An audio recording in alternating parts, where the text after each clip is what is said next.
I'm Emma and this is the Av Sessions and I'm here with Yazzy. How you doing? Hello, I'm really good, thank you. Good. We've seen you bring your keyboard and guitar into the studio and I'm really looking forward to hearing that live session. So yes. That'd be really awesome. I was doing a bit of a cheeky prep yesterday and I noticed that it says that you started performing and songwriting at the age of 10.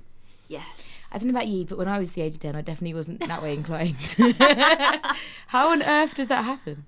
I think I've always just been like really creative. I always liked writing stories and stuff like that.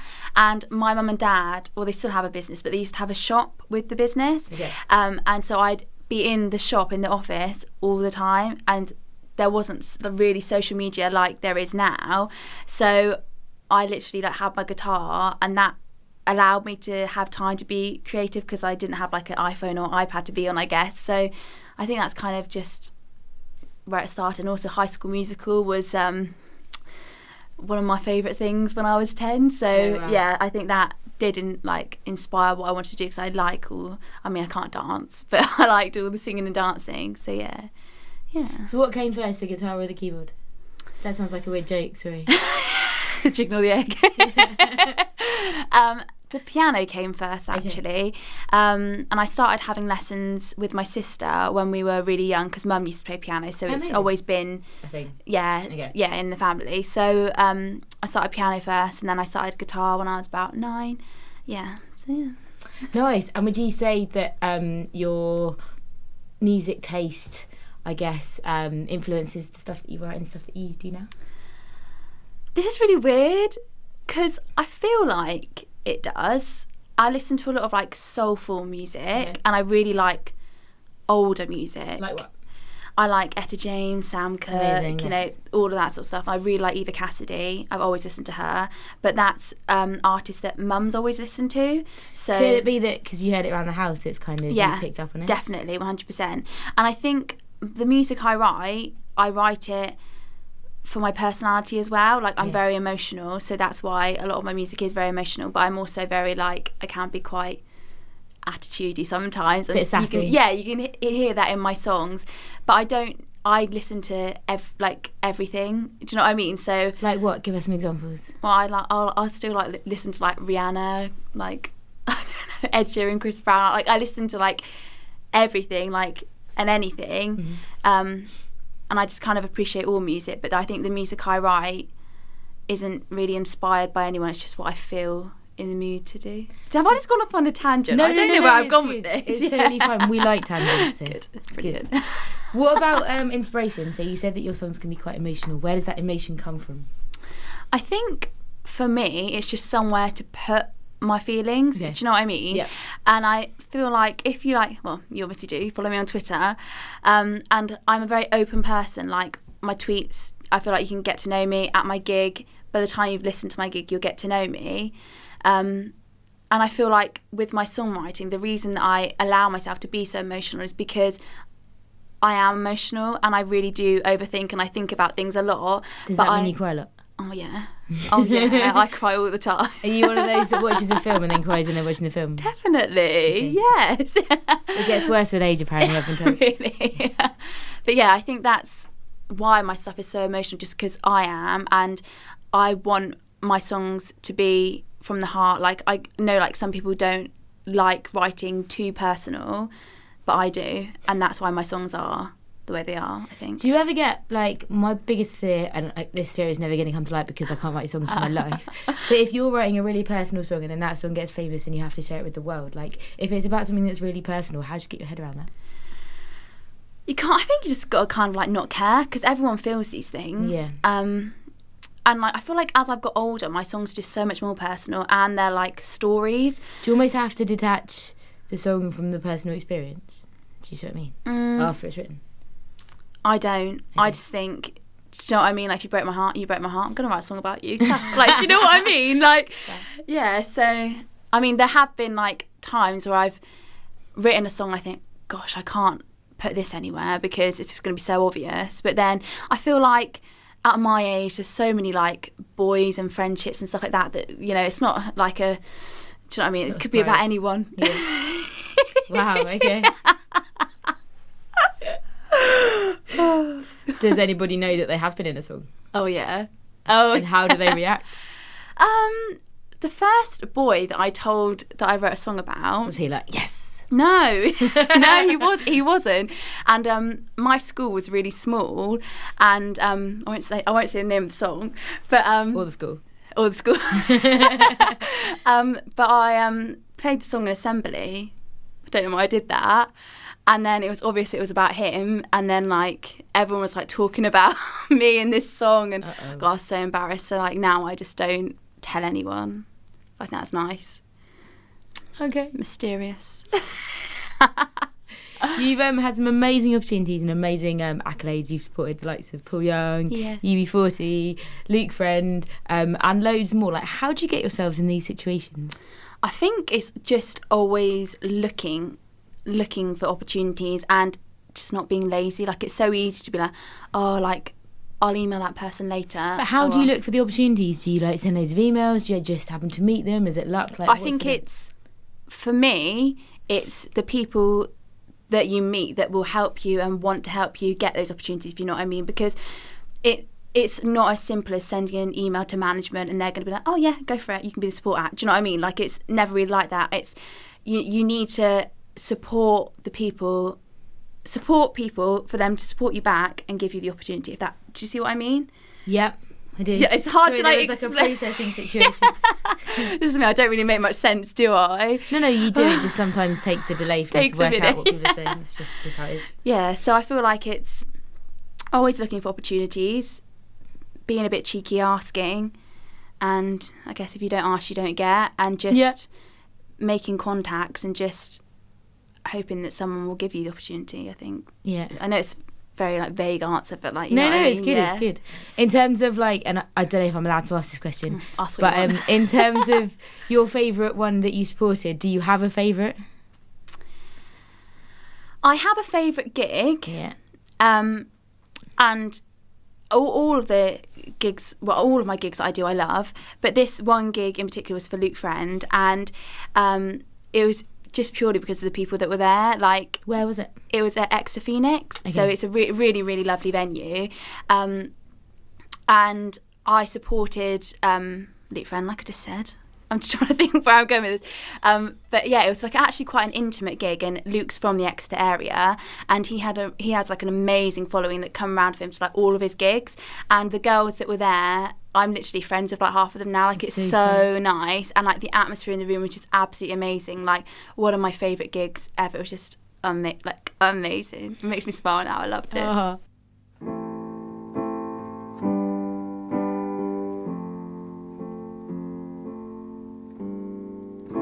Standing here with you, your fingers interlocked with mine.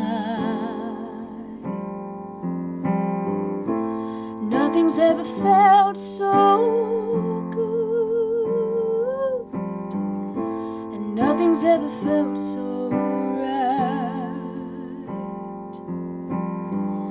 And I've been here before. This isn't the first time, but when you look at me, it's a feeling I can't describe.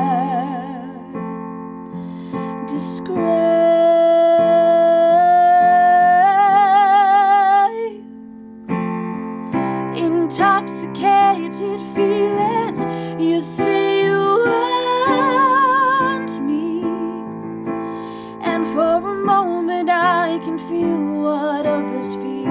Intoxicated feelings, now that you're holding me. So far tonight I'll have you if that's all it can be. Standing here with you, does everybody think you're mine? Well, nothing's ever felt so good, and nothing's ever felt so right. the blur of the night. The hours fall by, so little time to prove, so I've got nothing to lose, to lose.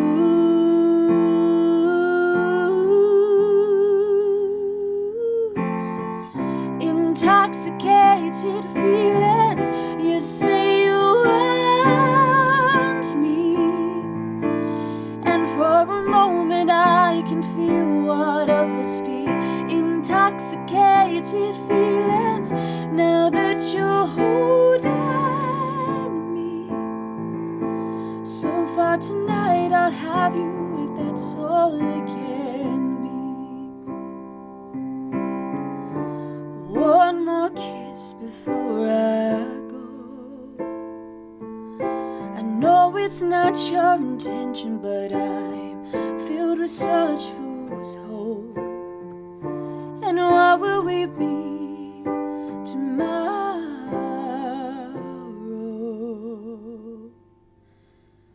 There's no point in asking, for I already know. This is a lesson in love, and I need to let go. Let go.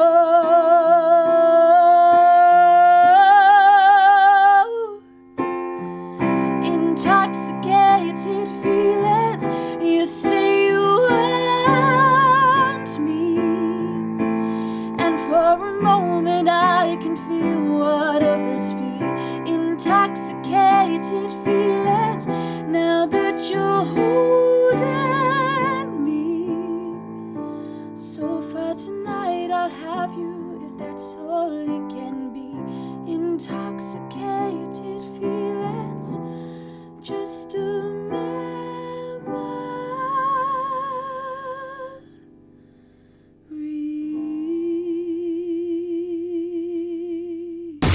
The Alpha Sessions.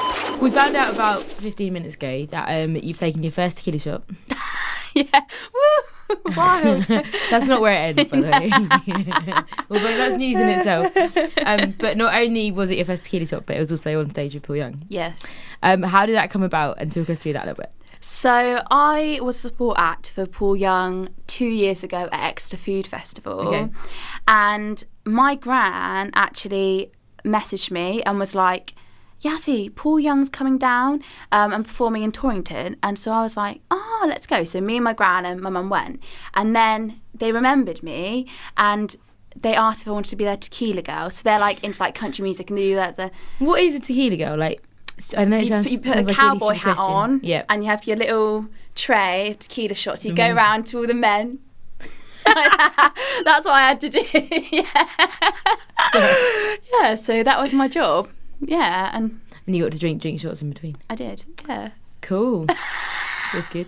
You painted such a great picture in my head as well. Like you in this massive Yeah. hat. Yeah. It didn't fit over my hair. I was like holding it. You've also sung for the likes of Prince Charles and Camilla Parker Bowles. Yeah. Duchess of Cornwall. This is a test now of my royal knowledge. Yeah. How? Where? So why? they came down to Barnstable, and I think my name's just kind of out there in the Barnstable area, and I was asked by a lovely lady called Hannah if I'd like to lead like a little school choir. Oh, cool. So I sang with these, they're so lovely, like these little girls. I won't say the school they like come from, but like primary school girls, and yeah, I just got to lead them singing. And this was for the Duchess's 70th birthday, yeah, isn't it? yeah. So, like, where was it? It was literally like outside the Pannier Market in Barnstable. No one knew that they were coming. Really? No, yeah, they That's had because they had to keep it all like really quiet. Hush, yeah. Hush hush. And then everyone just came around like, what's going on? What's going on? All the roads had been like cordoned off and all of that. But yeah, it was really, really lovely actually. Did you get to meet them? I got to speak to Camilla, but I didn't get to speak to Prince Charles. But Camilla said she liked my singing, so Oh, that's good. made my life. Wait, on your album, can we have like a little quote that goes, as like by the Duchess of Endorsed Cornwall. by the... Yeah, exactly. That's a great comment to have. Definitely steal that. Now your debut album in 2015 went to the top of the Amazon download charts. Yeah. And you've just released your second one, haven't you? Yes. So, well, it's my third one actually.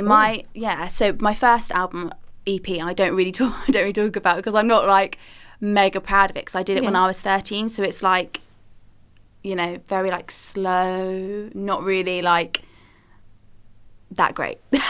I'm not gonna. It's amazing. Like you were 13. Give yourself some credit. Well, my mum still likes it, so. There you go then. But yeah, so I did Silly Boys Breaking Hearts, which is here. I bought it for you, yeah. And I. Wait, it doesn't say that the Duchess of Cornwall. No, it doesn't. No, it doesn't. I think you need to amend that.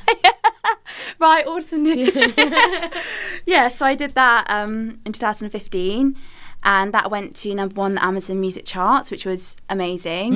Incredible. Yeah, and then I've just released my new EP, Illusion of Love, which was just great because I feel like with this was like, I'm really proud of this album, but it helped me get direction of who I am as an artist for this latest release, which is really, really good, I think. Not only are you a full-time musician, but you also do a lot of music stuff with charities. Yeah. Both back home and also Mind as well, right? Yes, yeah.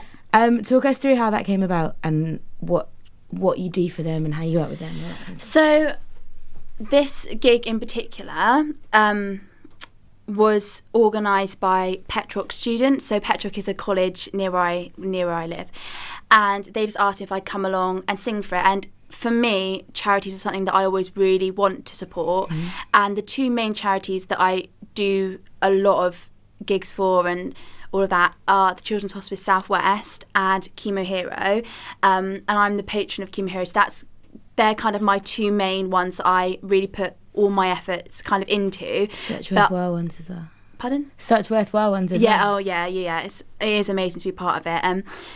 And yeah, this Mind gig, I really, really, really wanted to be part of just because I feel like, it's not especially in music, but in music, you know, it's a lot of sensitive people because, you know, we're songwriters, and mental health is something that doesn't really get spoken about enough or enough awareness for, you know, us sensitive people, like, do you know what I mean?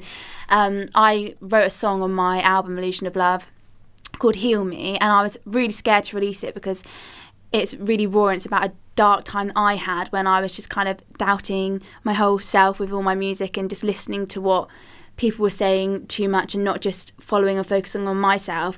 And that was a really hard time because I almost felt like I wasn't allowed to be like I don't know, do you know what I mean, like upset and like all of, you know, that I didn't feel like I was allowed to be in that place because I was only like 17 at the time and like I'm young and I shouldn't feel these feelings, stuff like that. And I wasn't like depressed to a level of some people, but I was definitely like self-doubt, no motivation, all of that. And like for me, supporting in any way that I can, but really with my voice is all I can do, it's just really important to me. So I definitely want to do that gig. Yeah. I always think the music industry is a bit of a funny one because it's very cutthroat.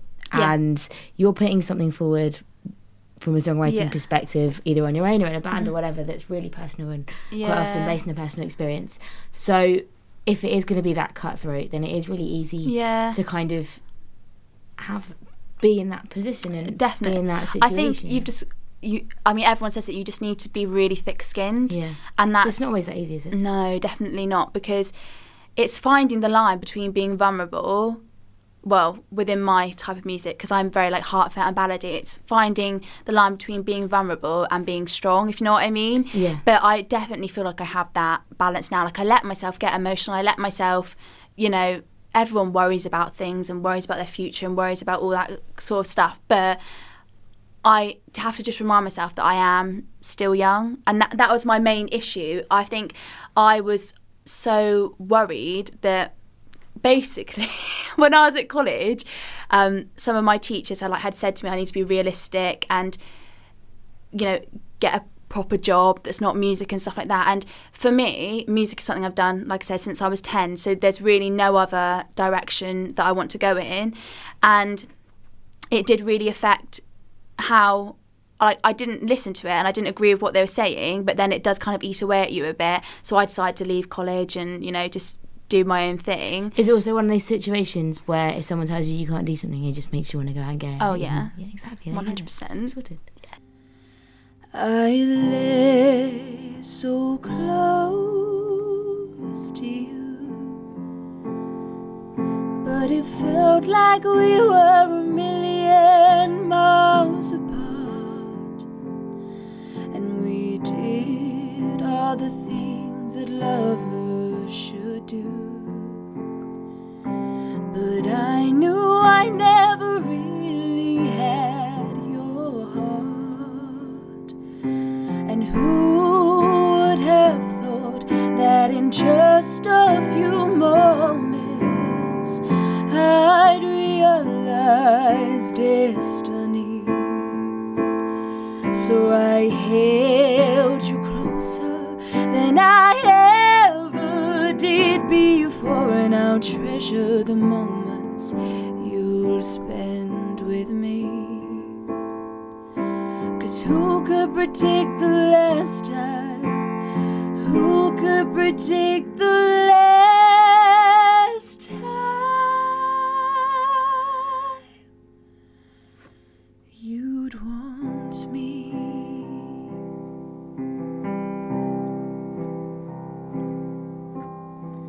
Hand in hand, but you don't even look at me. Wish I could understand how you could fall out of love so easily, so easily.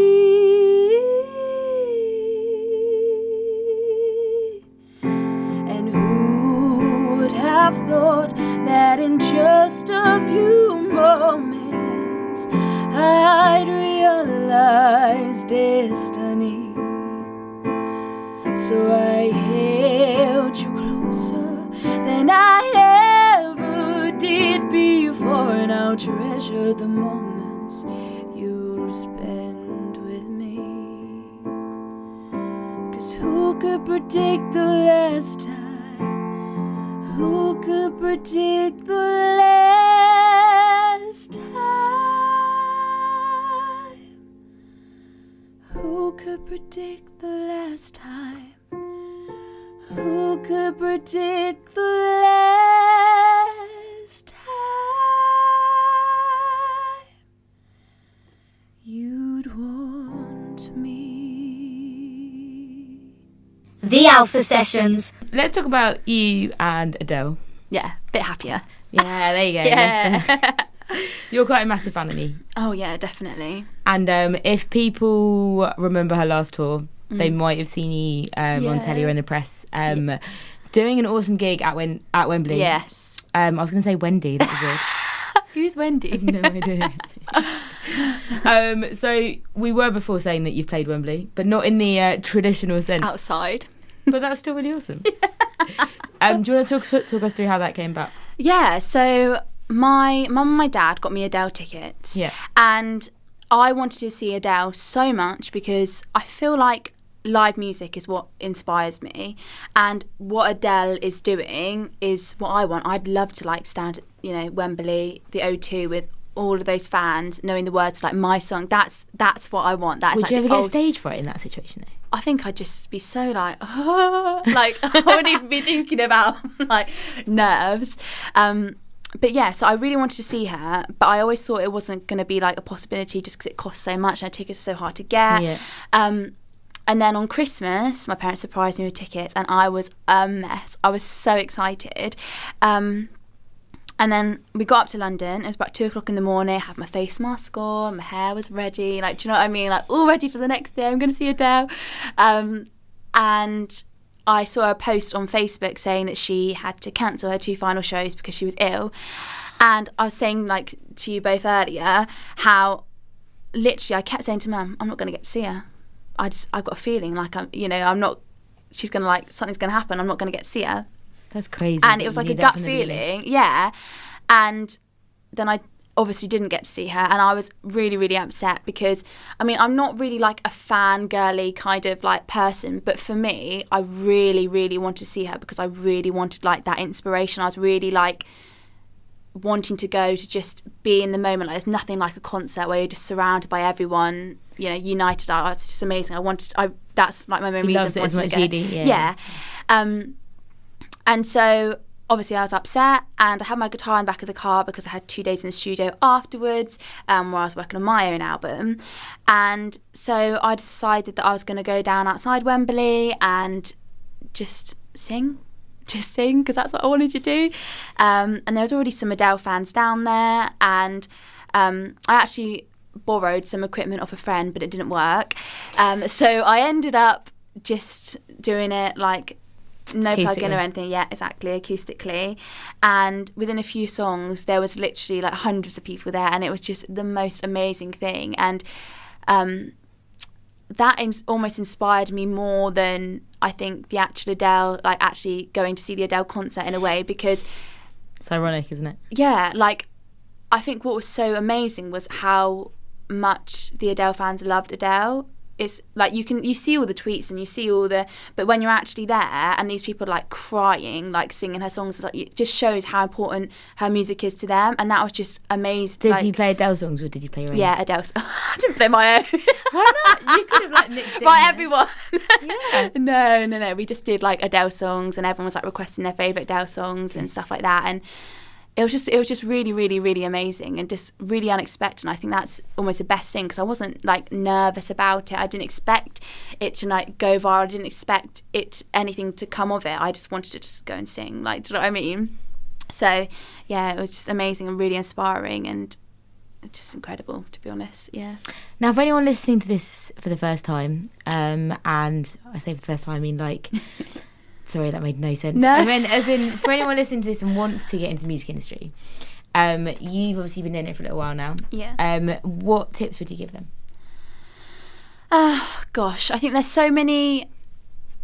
Okay, 3 major ones. Let's make it a bit more selective. Okay.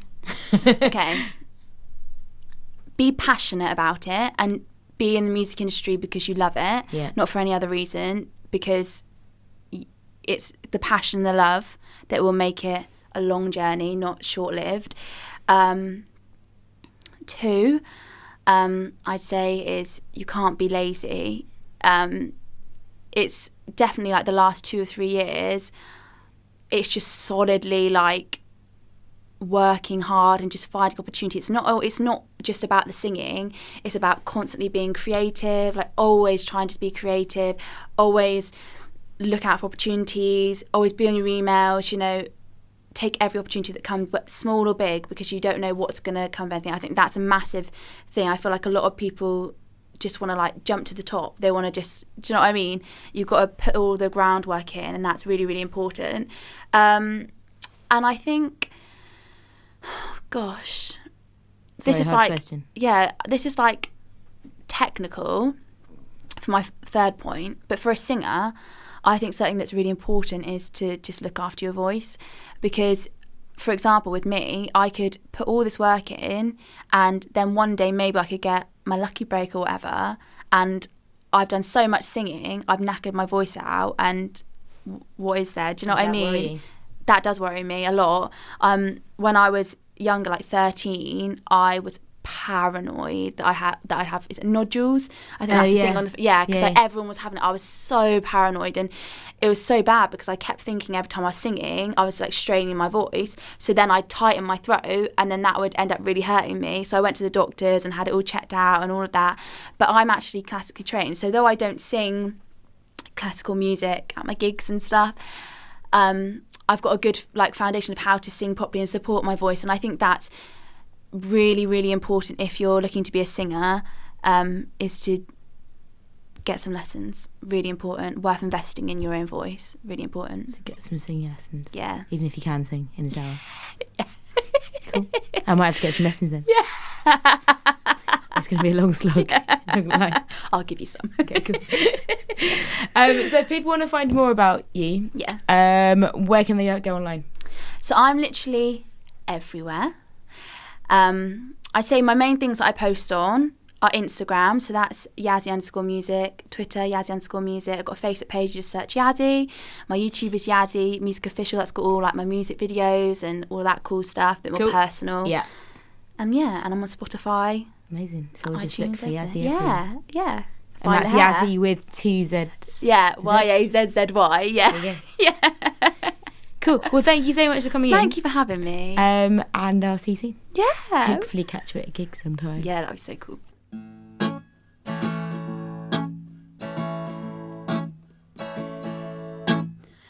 I thought that you were special. I thought you were the one. And I guess we could have been together as long as I didn't tell no one. You told me I was perfect, and you told me I was cute. But when it came to your friends, well, they didn't have a clue. 'Cause your friends are so shallow and you're so vain, and I don't ever wanna see you again.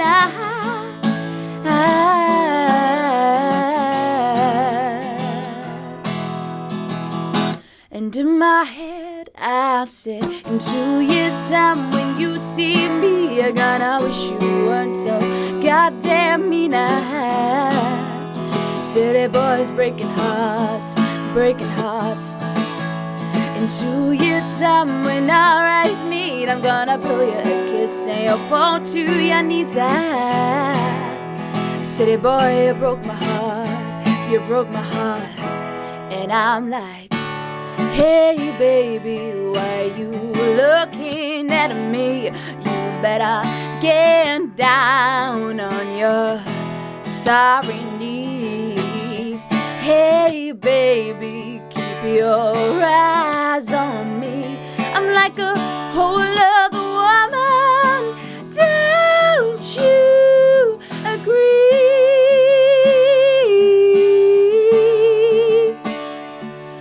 But your friends are so shallow and you're so vain, and I don't ever wanna see you again.